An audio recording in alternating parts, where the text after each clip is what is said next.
I want to preface this video with the fact that the Boston Celtics are one of the best teams in the league. They're the number one team in the East, arguably the number one team in the league. They're very deep. They have Jason Tatum, who's an MVP caliber player. You got Jaylen Brown, Kristaps Porzingis. You got Al Horford off the bench. You got a lot of good supporting cast members. They are a great team. But we need to talk about what we did wrong and what went wrong in general for the Dallas Mavericks in tonight's 138-110 loss to the Boston Celtics. How's it going, everybody? My name is Marcel Martin. This is Mavs Digest, where we're bringing you the news and everything Dallas Mavericks related. And as always, 86.7% of you guys watching these videos are not subscribed. That number is slowly going down, but if you're enjoying all the videos that we're doing, the back-to-backs, the news, everything related to the Mavericks, make sure you hit subscribe. We're on the road to 5K subs.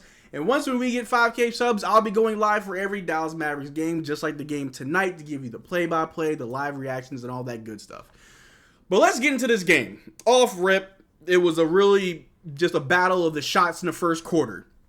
Boston looked like that they could not miss. And the bucket was double its size, and the ball just had magnets going in the rim. But we battled, and we kind of hung in there for the most part in the first quarter. We ended with a little bit of a deficit.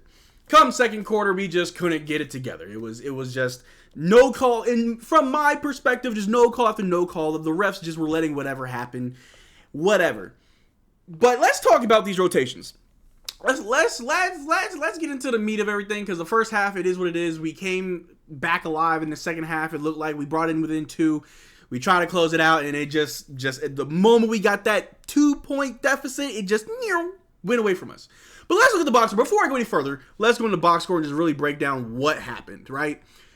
PJ Washington, I want to say yes, he had 17 points. I made a video earlier about being a third score option for us. I love it. But it was, coming 7 to 16 from the floor, 3 of 9 from 3. It's going to take a while till PJ Washington becomes that more efficient and reliable third scorer, but I'm not mad at 17 points. He also had 7 rebounds and 1 block. Derrick Lively, who was probably the greatest Maverick on the court for us, with 15 points, but he was 7 of 7, had 4 rebounds, 1 assist, 2 steals, and 1 block. Kyrie Irving had a pretty bad game to his own standards with 19 points, 2 assists, and 4 rebounds. Luka Doncic had 37 points, 11 assists, 12 rebounds. Josh Green, 28 minutes, 2 points, 2 assists, 3 rebounds. He played some pretty average defense, but the box score was not looking good for him. And we see Maxey with 20 whole minutes, 1 point, 2 assists, 2 rebounds. Tim Hardaway, another 20-minute game, 10 points. 5 rebounds. He was 2 of 4 from 3. He wasn't taking that many shots, thank God. 3 or 6 from the floor. Hey, 50%, can't be too mad. And the rest of the supporting cast, as you can see, 7 minutes from a Derrick Jones Jr., 4 minutes from Dwight Powell. That was in garbage time. But 6 minutes from Daniel Gafford. The man wasn't hurt. The man wasn't inefficient. I mean, he didn't shoot a single shot. But 6 whole minutes from Daniel Gafford. Only had 2 rebounds and 1 block. Dante Exum with 15 minutes on the floor had 4 points. He was 1 of 5 from the floor, 2 of 2 from the free throw line. He had 2 rebounds and 1 assist. Jaden Hardy played some garbage minute. He got, a bucket in there, and the rest was history. But I don't know what was going on. And again, I understand. I don't want it. I understand. The Boston Celtics, number one team. They're great. We probably really didn't have a chance. We brought in within 2. We could have ran with it, but things just weren't happening.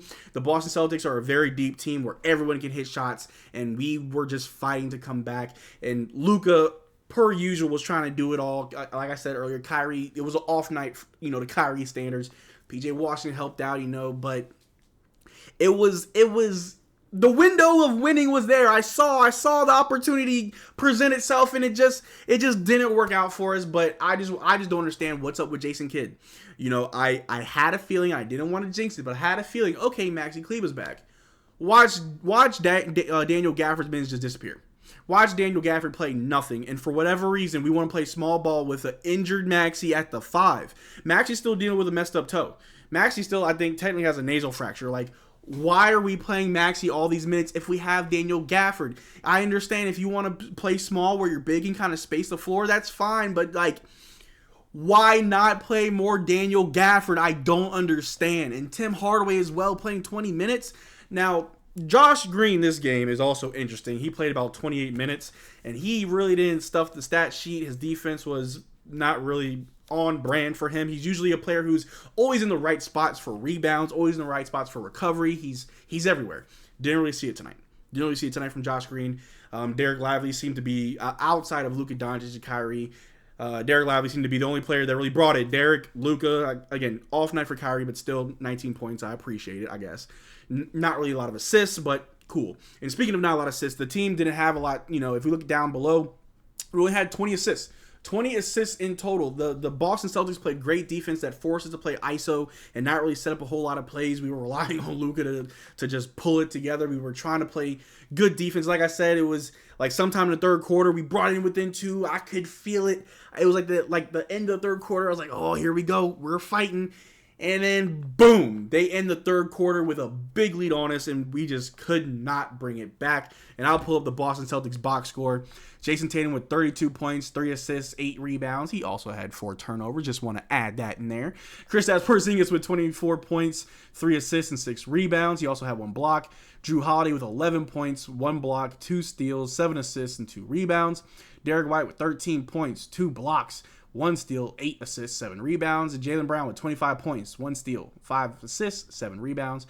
And their supporting cast off the bench, they had some contributions from Al Horford, Xavier Tillman, O'Shea Brissett hit a 3.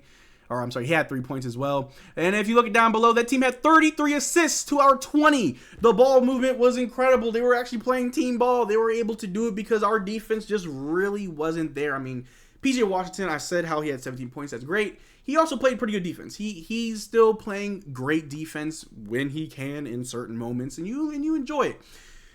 But why, Jason Kidd, do you just insist on running Tim Hardaway when we're close? We were within 2 points, and he just said, I think we need some Tim Hardaway Jr. What? Why would you put Gafford in? Why would you put anybody else in? Why would you put just a much better starting lineup? And I've said it in the comment section, I've said it on the videos. In my opinion, the best lineup that we can run to close out a game or to push for a lead is Luka Doncic, Kyrie Irving, Josh Green, PJ Washington, and Daniel Gafford. Or if you want to take take Josh out, slide PJ to the 3, you run Derrick Lively and Daniel Gafford both at the 4 and 5. You can switch it up that way. Any combination of that lineup is what we need to run down the stretch. In this game, just for whatever reason, we had a full lineup, and then what I saw during the Cavaliers game is exactly what I saw this game. Jason Kidd was like, I'm gonna play small. Maxey, play the 5. Why? What is that? That did not help us. That did not help us whatsoever. And again, you could say it's a knee-jerk reaction. You could say I'm overreacting, and I'm not saying Jason Kidd needs to be fired yet. I'm not. But changes need to happen. When we beat the Raptors, and I get it, the Raptors compared to the Celtics come two ends of the spectrum. One team's the best in the East, the other team is the worst in the East. Not the worst, but they're down there, right? Like, differences, night and day. But the way we played the Raptors, why did we not play that way against the Celtics? I don't understand it. But we got some quotes that we want to go over real quick. Jason Kidd, after the game, said, Jason Kidd on frequently using small lineups against the Celtics.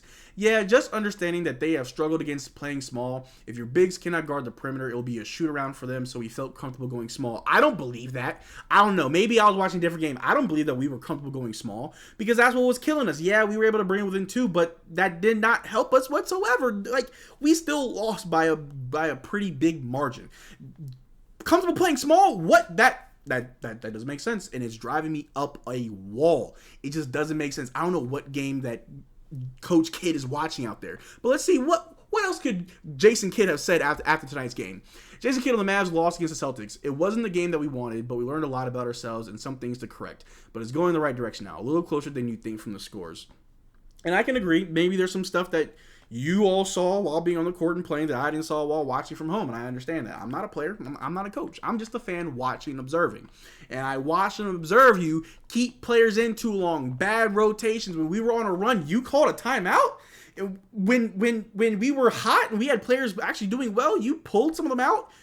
What are you watching, Jason Kidd? It seems like you're low-key sabotaging, and I don't know. I'm not trying to just make accusations. I'm not trying to... No knee-jerk reactions, no overreactions, but it's just the style of play. If we lost, but we really battled it out and we were playing the best lineups, the best rotations, I can live with that loss. I can't sleep well at night knowing that we just played sloppy, where we gave it away, or even though if we were never going to win, at least we fought to the very end and we just were within striking distance. These blowouts just hurt my soul. They really do. But man, let's get into the segment, the good, the bad, and the ugly. And I just want to say, man, the good is, I'm gonna just say it's Derrick Lively. The good was Derrick Lively. The man did not miss a shot. He was 7-7, finished about 15 points. He was out there. He was getting boards where he could. He was blocking shots. He was getting easy buckets at the rim, which I don't know why you don't play more of that. And he was on the minutes restriction. I understand. The boy's still masked up. I get it. But Derrick Lively was definitely a plus. Obviously, Luka Doncic as well. Those two really came alive for us this game, made it, a little bit less bearable to watch. I get it. The bad was definitely when we were within 2 points and they just ran away with it. They were on like a 34-19 run before we decided to do anything. And that's just unacceptable. That's unacceptable. If we're within striking distance and you see him get a run, you stop it. You stop that momentum. I understand you got to balance out your timeouts. You can't just waste them all in the third quarter, but you got to try something, man. What I saw was just a complete collapse from a coaching perspective. And the ugly, I'm giving it to Coach Kidd. Jason Kidd was ugly. The whole decision making of rotations and lineups and timeouts is ugly. It was just ugly. But like I said in the beginning of the video, the Celtics are the best team in the East. And I understand they're probably going to make a deep run to the playoffs. Maybe even win it all, some may say. So I get it. When you have a team that's stacked where honestly almost everybody in their starting five could all be all-stars, it's going to be a hard time, especially when they're just great playing at home in TD Garden. I understand it. So I think the best thing we can do is just take it on the chin, chalk it up as an L. We got a couple more good games. We play the Sixers on Sunday. I think the Pacers and the Heat are coming up as well. So look forward. Don't look back. Look forward and keep it moving. I think we're still the 7th seed. I think we're only a game ahead of the 8th seed. In all honesty, the 7th seed may not be too bad. If we see the Thunder in the first round, if they're the 2nd seed, we see them, bring it. I ain't mad at it. I feel comfortable playing against the Thunder in the playoffs. 7 games, I'll take it all day, every day. But games like this are the ones that you just got to, shrug your shoulders and move on to the next one and just learn from it, improve upon it, keep it moving. But you guys are the best for making this far in the video. Make sure you subscribe. We're on the road to 5K subs. We can go live, and so you can watch me give my crazy antics and my reactions and my play-by-plays.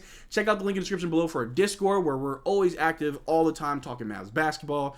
Y'all take care, and I'll see y'all next time. Peace.